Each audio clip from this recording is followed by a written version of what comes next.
I met Sarah at the club. Not that kind of club, the country club, where Tyler's family had been members for 3 generations. I was there because Tyler felt guilty about his trust fund and liked bringing me around to remind himself what authenticity looked like. I was the scholarship kid from the wrong side of Hartford who'd made it into their prep school on a football injury and good grades. Tyler was old money, the kind of money that smells like tennis courts and single malt scotch. His dad, David, was old Wall Street, the kind of guy who retired at 45 but still woke up at 5 a.m. to check the Asian markets. Controlled, meticulous. The kind of guy who'd married Tyler's mom right out of Vassar, buried her when she got sick 10 years later, and then 2 decades after that, brought home a wife younger than his son's car. Sarah was 26. I was 29.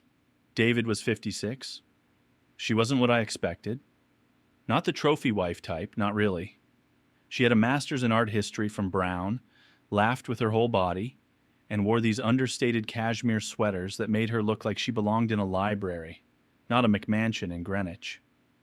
When she shook my hand at the engagement party, her palm was cool and dry, and she held eye contact 2 seconds too long. "Tyler says you're the smart one," she said, smiling. "The one who actually reads books." "I read enough to know when I'm out of my depth," I said. "Careful," she whispered, glancing over her shoulder where David was holding court with the club president. "That kind of self-awareness is dangerous around here." I should have walked away right there. But I didn't. I kept showing up. Tyler's place had a pool house with a wet bar and a view of the sound that cost more than my mom's house. It had become my escape from the studio apartment I shared with 2 other guys in New Haven. And every time I came over, Sarah was there, reading on the deck, walking the property, escaping David's constant texts about dinner parties and wardrobe choices and why she wasn't trying harder with the other wives. I saw it. The way he monitored her phone, the way he dictated which charity events she could attend, the way he called her kiddo in front of the neighbors like she was a puppy he'd bought. I saw her flinch when he raised his voice about the wine selection. I saw the light go out of her eyes every time he walked into a room, and I started to hate him. Not just dislike, hate, the kind of hate that makes you feel powerful. I started accidentally being around when she stepped out to smoke her secret cigarettes behind the garage. At first I just talked about books, about her thesis on abstract expressionism, about how suffocating that house felt, with its white wainscoting and its silence. She opened up, slowly, told me she'd married David because he'd seemed stable after her father's bankruptcy, because he'd promised her a gallery of her own, because she was drowning in student loans, and he was a lifeline made of gold thread. Now she realized the lifeline was a noose. We were friends. Or I pretended we were friends. In reality, I was gathering intel. I knew she craved intellectual respect. I knew David treated her like an accessory. I knew she was terrified of his temper, but desperate for air. I decided to be her white knight. But first, I had to destroy the dragon. It started small. Tyler was complaining about his dad over IPAs in the pool house, how David had put a tracker on Sarah's car, how he'd forbidden her from seeing her sister in Boston. I listened, nodded, then said casually, "That's weird." I saw her deleting texts really fast when he walked into the kitchen the other day. Probably nothing. Group chat drama, maybe. Tyler looked at me. Sharp. Assess. "What are you saying?" I shrugged. "Nothing, man. Just weird vibe. Forget it." The seed was planted.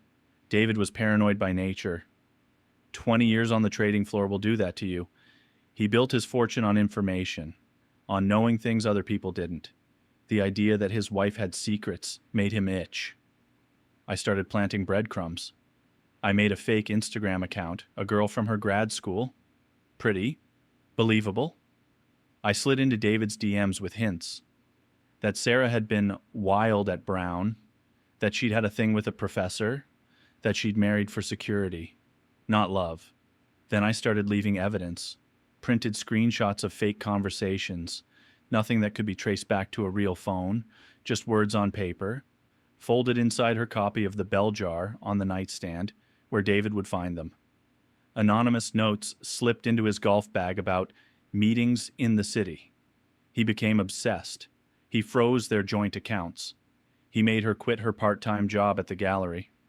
He blew up at a dinner party when she laughed too loud at someone else's joke. I watched it all from the pool house, sipping his Lagavulin, and I felt something twisted and powerful growing in my chest. I was puppeteering their lives.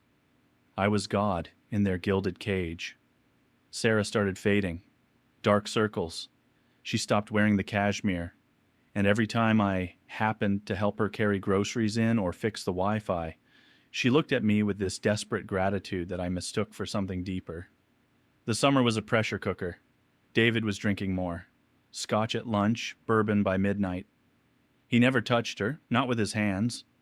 He was too controlled for that, but his words became knives. I heard them through the walls of that colonial fortress one night in August. He found one of my planted notes. I found her in the kitchen, white-knuckling the marble island. She was shaking. I put my hand on her shoulder, whispered that I'd protect her, that I'd get her out. She looked at me with these huge, terrified eyes, and I swear, I thought I was saving her. I pushed harder. I forged emails. Created a fictional lover, a former classmate now working in Chicago. I printed out love letters and left them in her glove compartment. I knew David checked her car every morning. The night it all went to hell, Tyler called me at 2 a.m. His voice was shredded. "Jake, get here now. My dad, he lost it. She's on the floor, not breathing right. Ambulance is coming. Jesus, there's blood." I drove through 3 red lights. When I got to the house, the EMTs were already there, blue lights strobing across the perfect lawn. They were working on her in the foyer, that grand entrance with the chandelier that cost more than a year of my rent. She was pale, unconscious, her dark hair spread across the marble like a stain. Tyler was on the porch, covered in, not blood, tears, snot, panic. "What happened?" I gasped. "He found letters, thought she was cheating. He didn't hit her. He wouldn't, but he screamed. She screamed back. Then she just collapsed, clutching her head, falling. Jake, she won't wake up." I felt the world tilt. This wasn't supposed to happen. Not like this. I wanted them to split up. Not this. They took her to Stanford Hospital. David went in the ambulance, catatonic. No cuffs, just a broken man repeating, "I loved her too much." 3 weeks I didn't sleep. I stood outside the ICU every day, chain smoking, afraid to go in, afraid to see what I'd done. She woke up after 4 weeks. Tyler called me crying. I went to the hospital, ready to confess everything, ready to be her hero, her savior, to tell her how I'd freed her from him. I didn't know she already knew. 6 months later, she divorced David quietly. No press, no scene. He'd moved to Florida, a broken shell. Tyler wasn't speaking to me. He didn't know why, but he could feel the rot between us. Sarah was renting a loft in SoHo. I helped her move, carried boxes of art books up 5 flights of stairs, fixed the sticky lock on her industrial door. She was distant, but polite. Fragile, the doctor said. Severe stress response. She moved carefully, like she was made of glass. We sat on her fire escape one night in October. The city hummed below us. She had an old-school tape recorder on the wrought iron table between us. I thought it was for her work. She was writing again, she said. I finally broke. I told her everything.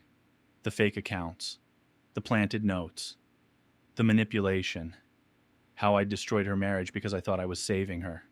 Because I loved her. Because I'd been wrong from the moment I saw her in that cashmere sweater. I cried. I begged.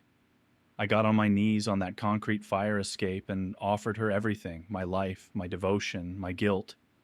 She listened with that same stillness. Then she picked up the recorder. "You want to know what's funny, Jake?" she said. Her voice was different, harder. "In the hospital, I wasn't fully under. I heard everything. Your whispers in the hallway, Your confession to Tyler about the weird vibes. You're crying outside my door. She pressed play. My voice crackled out of the speaker, ragged, confessing to Tyler about the Instagram account. The letters. All of it. I've been recording since I woke up, she said. Every time you came over, every helpful conversation, I have you admitting to fraud, to harassment, to intentional infliction of emotional distress. I have enough to bury you. I stared at her. The fragile victim was gone. In her place was something cold and precise. You think you're the first man who tried to save me? She asked, standing up. David was controlling, yes. But you? You're a predator who wears empathy like a costume. You didn't want to free me, Jake. You wanted to own me. Difference is, David was honest about his shit. You're a coward. She held up her phone.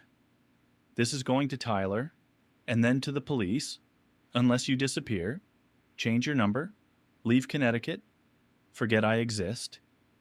I love you, I whispered. It sounded pathetic even to me. She laughed, short, bitter. You love the idea of being a hero. Now get out. If I see you again, you're done. I walked down 5 flights of stairs and into the October night. The recorder was still playing on the fire escape, my own voice confessing my crimes into the Manhattan air. I lost everything. Tyler never spoke to me again. I had to leave the state. Couldn't risk the arrest warrant she could file at any moment. I work construction in Phoenix now. I drink cheap beer and sleep in a studio apartment, and every night I hear that recording in my dreams. She didn't just reject me, she weaponized my guilt. And the worst part? I deserved it. Sometimes I wonder if she was playing me all along, if she knew from the start, if the real predator wasn't David, or me, but the woman who let us destroy each other while she collected the evidence. But it doesn't matter. The tape doesn't lie, and neither did she.